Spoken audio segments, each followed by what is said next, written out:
All right, so it's been a couple weeks since I've been here. We are halfway through our study on the Gospel of Matthew today. We're going to look at Matthew chapters 14 and 15. I'm looking at Matthew 16 by itself, and the reason for that is this is the passage which introduces the church in Matthew. And there's a very difficult passage there about what is the rock on which Jesus is going to build his church. What does it mean that Peter has the keys to the kingdom? There's quite a few questions in that passage, and so we want to spend some time looking at it. Now, next Sunday is a baptismal Sunday. Not next Sunday. No, next Sunday we should be able to look at Matthew 16. Pastor won't be here. The Deliches are taking Aletheia, gotta get the right one, right? Out to Virginia, so for college, and so they won't be here next Sunday. So we'll have Sunday school next Sunday. So Lord willing, we'll look at Matthew 16 next week. The week after that is a baptismal Sunday. We might not have Sunday school that Sunday, and so we'll see how that works going forward where we're at. So. And then this fall, I think we also have some missionaries that are going to be coming and stuff like that. We'll kind of see what our fall looks like. All right, by way of review, outline of the book. Yeah, we're in this middle section, section 3, where Matthew is telling us about how Jesus is being rejected. And I want to take a look at that in a little bit more, we'll look at that in a little bit more detail. But primarily in chapter 12, when we looked at the unforgivable sin. And I think, so we know what question Matthew is answering. Was Jesus the Messiah? If so, where is his kingdom? Okay, so before we get to chapter 14, I want to just review for a couple minutes to set the context for chapters 14 and 15. And if we go back to Matthew chapter 12, Matthew chapter 12 was the discussion on the unforgivable sin. And I would like to start there. We'll just kind of pull everything together as we look at chapters 14 and 15 today.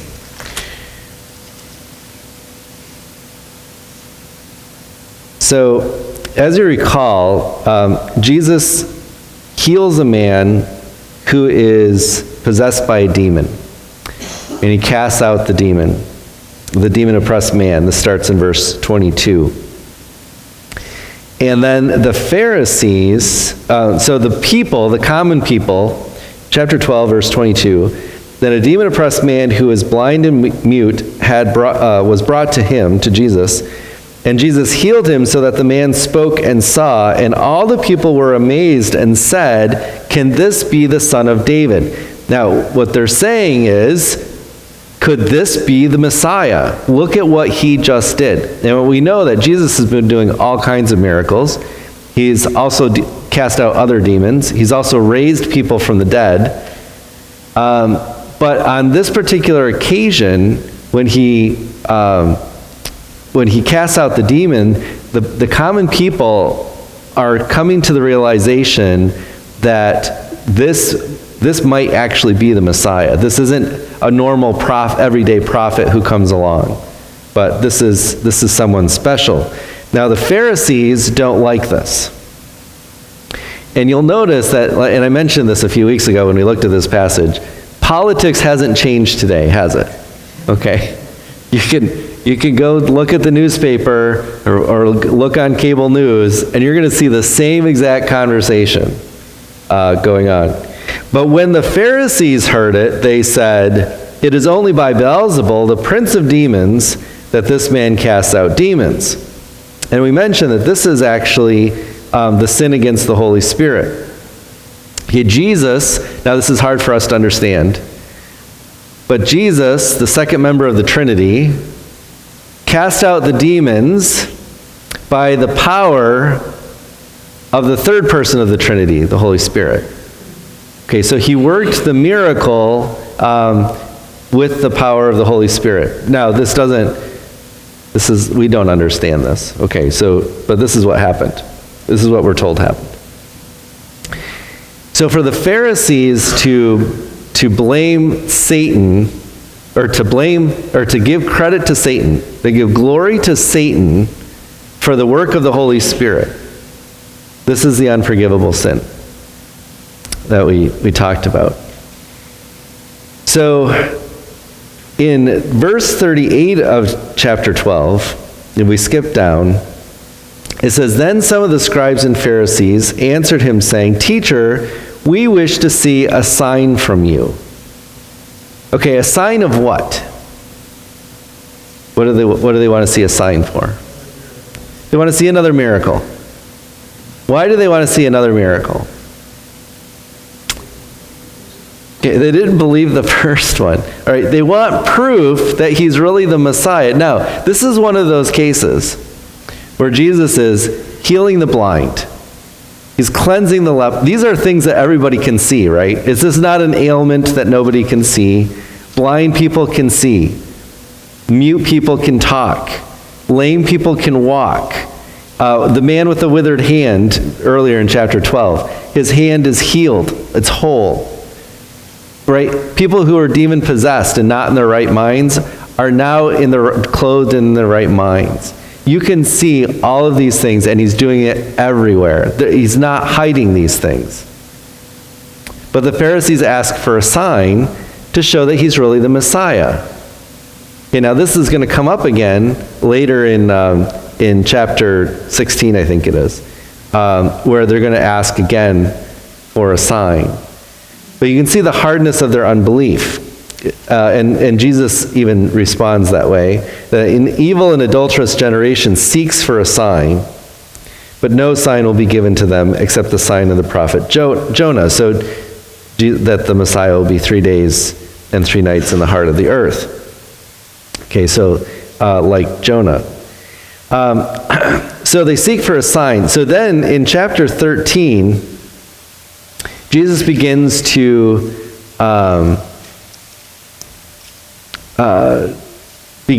hide information from the scribes and Pharisees by talking in parables. And he talks about the kingdom.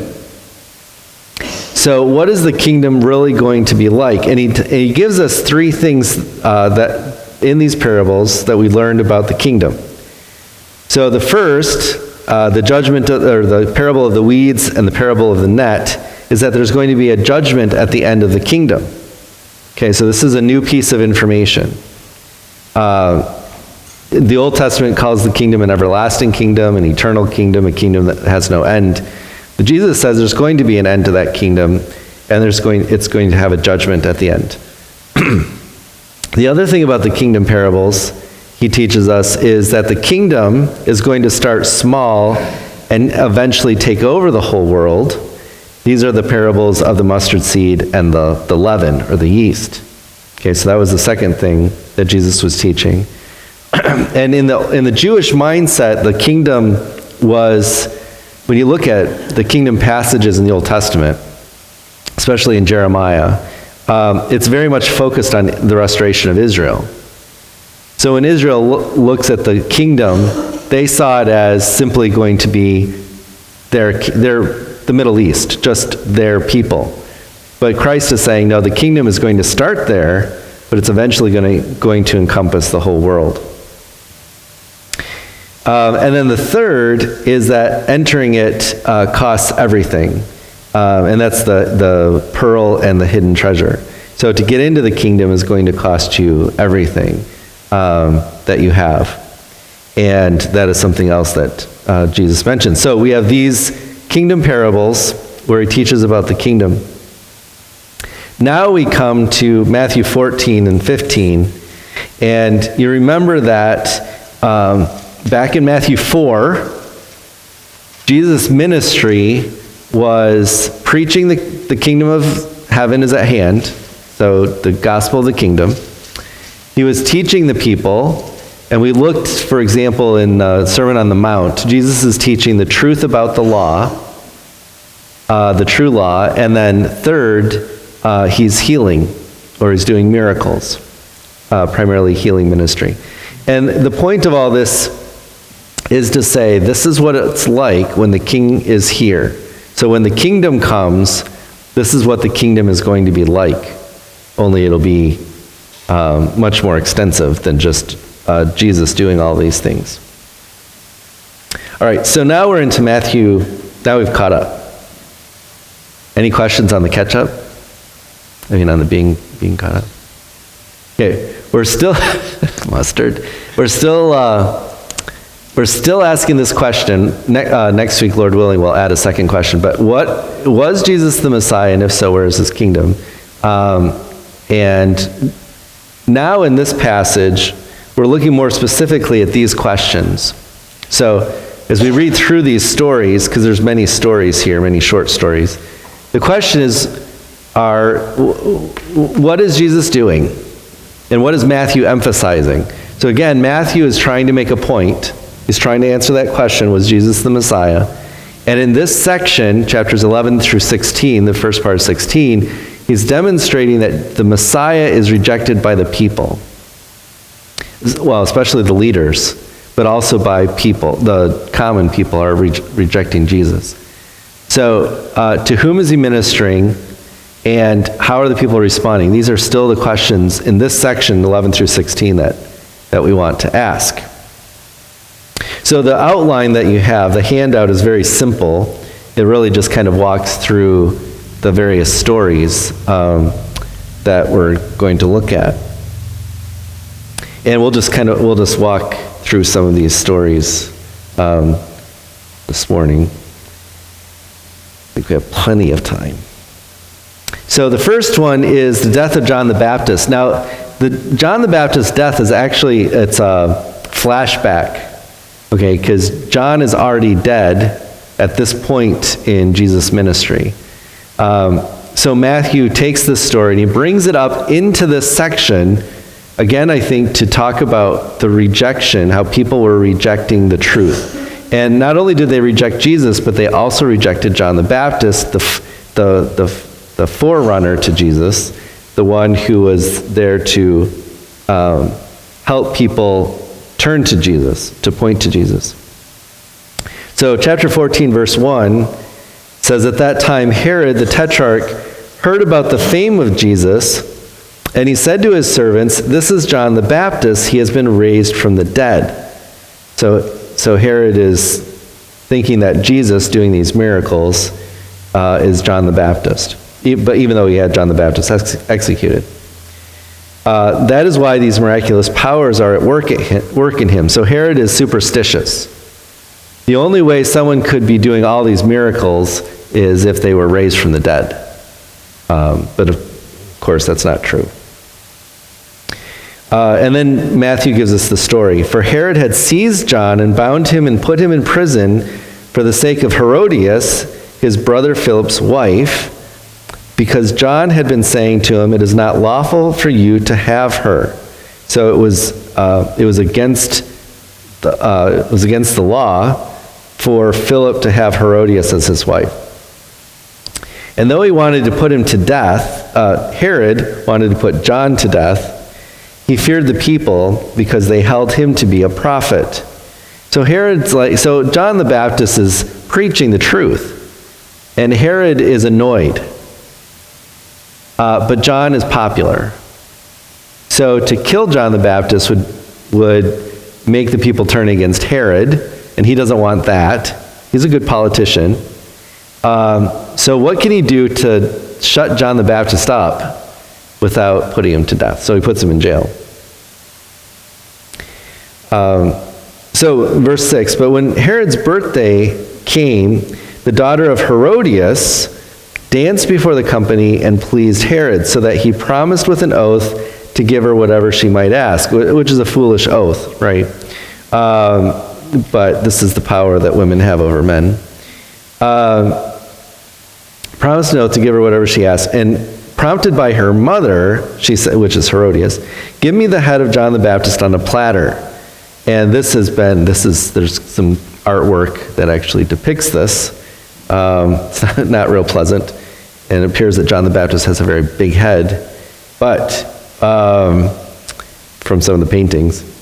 But the king was sorry because of his oaths, and his guests he commanded it, commanded it to be given. So now he's falling into the peer pressure of all of his guests. They're saying, yep, you said you have to do it, she wants it, now you have to do it. And so the king was very sorry. He sent and had John beheaded in the prison, not out in public. He did it in the prison.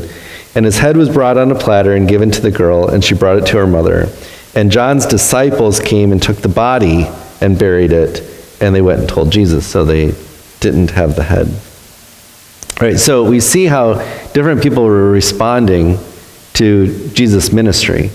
I mean, Herod was spooked that it was John the Baptist resurrected from the dead, and Herod was still remorseful anyway for having John beheaded in the way that happened. But you also see that the political people of the day, what their response was to having John beheaded. Here, as Jesus spoke so greatly of John, but they just laughed at it and thought that this was more or less a joke to have John beheaded. So I think this is why Matthew's putting this story in here. Then we have two feedings. We have a feeding of the 5,000, feeding of the 4,000. And people who don't believe the Bible will say that this is evidence that these things didn't happen, because we have these two stories that are very similar. But in these two stories, in chapter 14 and 15, Jesus feeds the group of people. And I just have here a great number of people. Okay, 5,000 is a great number of people, besides women and children. So there was a lot. Now when Jesus heard this, he withdrew from there in a boat to a desolate place himself. But the crowds heard it. They followed him on foot from the town. So he's up on the Sea of Galilee still. And up in the north, on the Sea of Galilee, there's a lot of little villages dotted around the coast of the sea. It's a very large lake. And so you could take a boat across, and it's not that great of a distance. But when Jesus got in a boat and went off to the other side, well, the people could kind of still see him, and they're like, we're going to go follow him, but there's no boat. So they're going on land. And there's a little road that goes around the lake to the other side. So the people followed him around the other side. So when he went ashore, he saw a great crowd, and he had compassion on them and healed their sick. So Jesus is healing them. When it was evening, the disciples came to him and said, "This is a desolate place, and the day is now over. Send the crowds away to go into the village and buy food for themselves." So the disciples are like, okay, we can't feed them, so we need them to go away.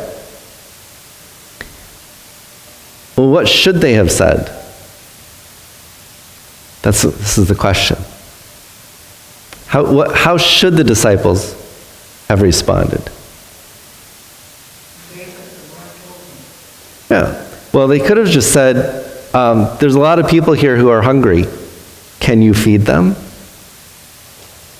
Jesus is the Messiah. He's been doing all of these miracles. Why didn't they just ask him?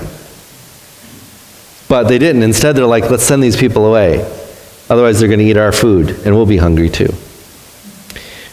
Jesus says they don't need to go away. You can give them something to eat. So now Jesus starts to draw this out for them. You can give them something to eat. And they said, we only have 5 loaves and 2 fish. And Jesus says, well, bring those to me. So the crowd sat down, and taking the 5 loaves and 2 fish, he blessed it, broke the loaves, and gave them to the disciples. The disciples gave to the crowds, and they all ate and were satisfied. They were all filled. So they were all filled up.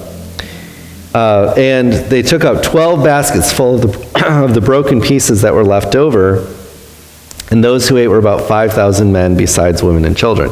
So there was more than 5,000 people there. And so Jesus went ahead and fed them. And the disciples should have known that. Now, when we go to verse 32, chapter 15, verse 32, if we drop to the last one, well, right before that, Jesus walked beside the Sea of Galilee, so he's still up by Galilee. He went up on a great mountain and sat there, and great crowds to him, and bringing with them the lame, the blind, the crippled, the mute, the many others, and they put him at his feet, and he healed them, so that the crowd wondered when they saw the mute speaking, the crippled healthy, the lame walking, the blind seeing, and they glorified the God of Israel. So you can see their response. So this group of common people were responding by faith. They glorified God. Then Jesus had called his disciples to him and said, I have compassion on the crowd because they have been with me now 3 days and have nothing to eat, and I am unwilling to send them away hungry, lest they faint on the way. So now Jesus is asking his disciples a second time, have you learned your lesson? Did you learn your lesson the first time? Jesus is very patient with his disciples. He's very patient with us. And the disciples said, where are we going to get enough bread in such a desolate place to feed a crowd? And Jesus said, well, how much do you have? Like, how much do I need? Jesus is saying this. How much do I need? Like, if God rained manna out of heaven for the people of Israel in the wilderness, the king is here. Can I not take care of my people?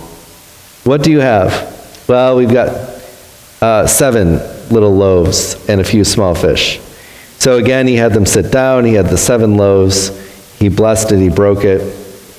And everyone was satisfied. And they took up 7 baskets full of the broken pieces. There were about 4,000 people. And then, after sending away the crowds, he went into the boat to cross the sea again. It's the second lesson again. The Messiah is here. How are you responding? The crowds, of course, eventually just follow Jesus around for the food. And then he's like, well, you're not accepting the one who's giving it to you. You're just looking for a free meal. And that's different than what we see in these passages where they're giving glory to God on account of those. I just remembered, I was going to go back to chapter 13, talking about the kingdom parables. Afterwards, chapter 13, verse 53, when Jesus had finished these parables, he went away from there, and coming to his hometown, he taught them in their synagogue. So we went back to Nazareth. And they were astonished and said, where did this man get this wisdom and these mighty works? Is not this the carpenter's son? Is not his mother called Mary? And are not his brothers James and Joseph and Simon and Judas? And his sisters are with us. So the carpenter's son here, because Joseph is not mentioned, some people think that Joseph has died by now.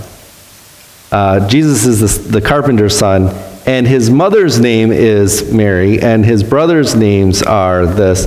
So it's like Mary and the brothers and the sisters, they're all with us, but Joseph is not. So it seems like perhaps Joseph has died by now, is the idea. And if you ask a good Catholic, well, it looks like Mary had more children, they'll just say, well, those were cousins. Even though it says brothers and sisters, and it's referring to a biological family. They just reinterpret that. But it says in verse 57, they took offense at him, but Jesus said to them, a prophet is not without honor except in his own hometown and his own household, and he did not do many mighty works there because of their unbelief. In other words, in the other places, like we saw in chapter 15, verse 29 on the Sea of Galilee, Jesus was doing a ton of miracles. But in Nazareth, he did very few because they didn't believe him there. They rejected him. So that's a story where he's rejected. Okay, let's see, where are we? I think we talked about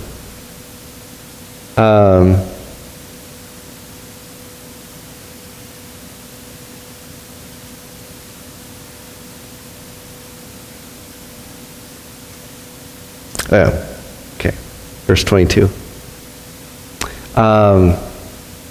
So in 14:22, this is where Jesus walks on the water.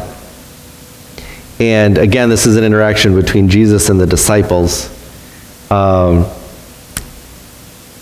Specifically, again, asking the question, Jesus asking the disciples the question, do you understand yet? And reason I think Matthew is just, obviously he's hammering this point home. But when we get to chapter 16, we'll really see why. Because we'll see a little change in Matthew 16.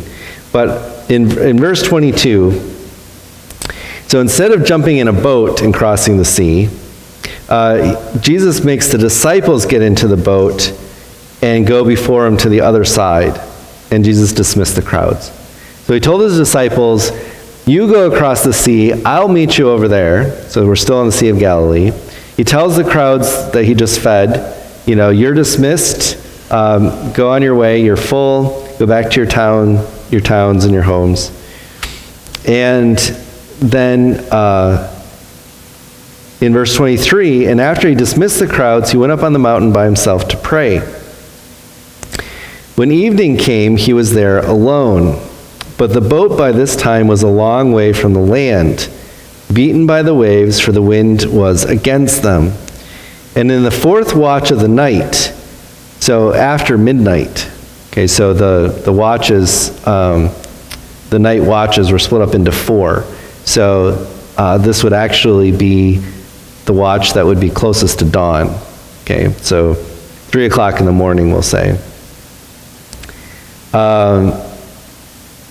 And in the fourth watch of the night, he came to them walking on the sea.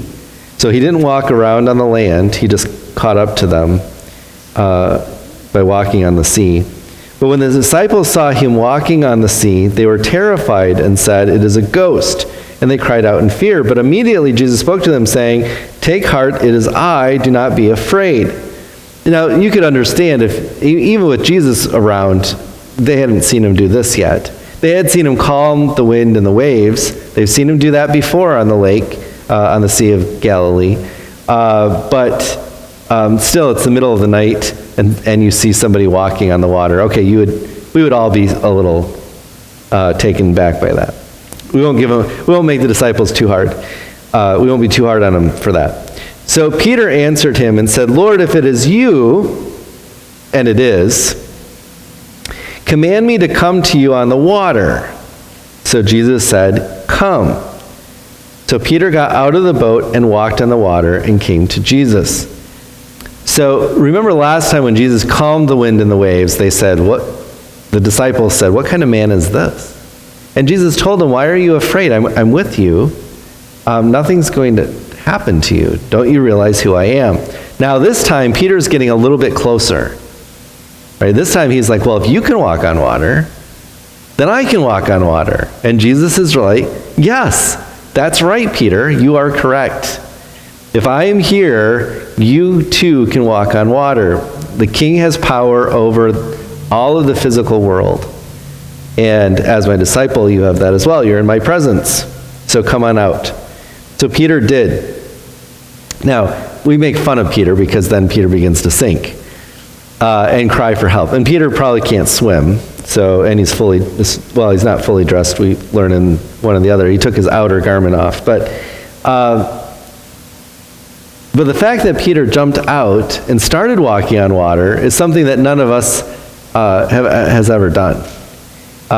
There's a joke about, I think it's one of these, a priest, a rabbi, and a pastor are they're fishing, and they're sitting alongside of a river. And do you hear this one? It's something like that, yeah. So the priest says, "Oh, I forgot something back in my truck, which is on the other side of the river. Well, I'll just go get it." And he jumps out and he runs across the river, right across the water, and gets the thing out of the truck, runs back across the water, and sits down. And now he's got it. And then the rabbi says, "Oh, I forgot something in the truck too." And so he jumps up and he runs across the river, right across the top of the water. Grabs the thing, runs right across the top of the water back again. And the Protestant or the Baptist, whoever you want to pick on, is looking at this and he's thinking, well, if they can walk on water, surely I can walk on water. And so he jumps up and he says, I'll be right back. And the rabbi turns to the priest and says, do you think we should tell him where the rocks are? Let him. That's why it works with Baptists, because he can just plunge right in. But anyway, that was free. So Peter is actually walking on water in the presence of the King, in the presence of the Messiah. But as he looked around, he as we say, he took his gaze off the Lord and onto the wind and the waves, and he begins to sink. So Jesus pulls him up out of the water. So evidently, Peter's on the water again at this point in time. Doesn't say that they're in the boat yet. Jesus doesn't get into the boat and then pull Peter out, right? Jesus pulls Peter out of the water, and they get into the boat. Verse 32, and when they got into the boat, the wind ceased. So Peter walks on the water twice. I don't know if you noticed that. And then he gets into the boat. So verse 33, and those in the boat worshipped Jesus, saying, truly, you are the Son of God. And so we see this response by the disciples. It's very positive. Their faith in Jesus as their Messiah is strengthening. And we see that now. It's from these different stories that Matthew gives to us, that their faith is strengthening through all of these things. All right, so then he gets into another argument. Well, he heals some more. So they end up at the town of Gennesaret, and the people recognize them over there, and there were tons of people who came again for healing. So again, the people are still, there's still a lot of people who are going to Jesus for healing. So in chapter 15 then, we get into a debate with the Pharisees over hand washing and what defiles a person.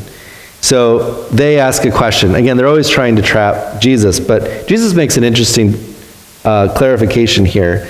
The Pharisees and scribes came to Jesus from Jerusalem and said, why do your disciples break the traditions of the elders? Now notice that wording is very specific. It's not asking why the disciples are breaking the law. It's asking why the disciples are breaking the tradition of the elders. And this speaks directly to the Pharisees fencing the law. They know that they have their own traditions, and they think that their traditions are there to protect people from breaking the law, but they actually recognize it as not as law here. Why? What's the problem? They didn't wash their hands when they ate.